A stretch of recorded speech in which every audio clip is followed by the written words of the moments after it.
Sa larong ito, puro steals at assist lang nagawa natin dito. At ito nga ang unang-unang steals natin dito. Ito yung pinaka-favorite ko talaga. Pinag-aralan ko talaga. Ang dami kong na-steals yung mga ganyang klase ng sundot, yung mga blind spot na pag-agaw yan. Kasi pag rebound ng mga defender, yung mga rebounder na yan, usually nakatingin sa bola o nakataas.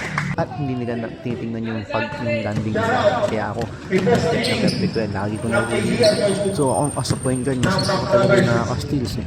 Tsaka yung nakapag-assist. Kaya dito mo, assist and steals tayo dito. Konti lang score ko rin. 3 points na lang ako dito eh. Sobrang bagay na tayo dito, pero ganun lang din yung laro natin.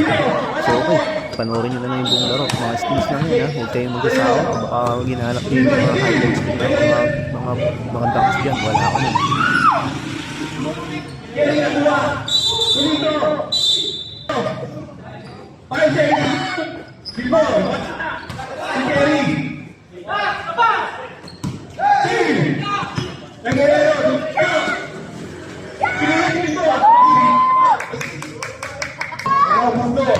Wala ka rin. Di ba may Jerry?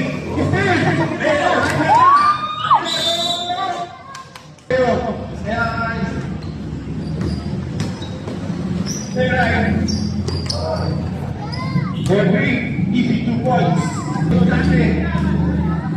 Ricardo. Tulito. Steve.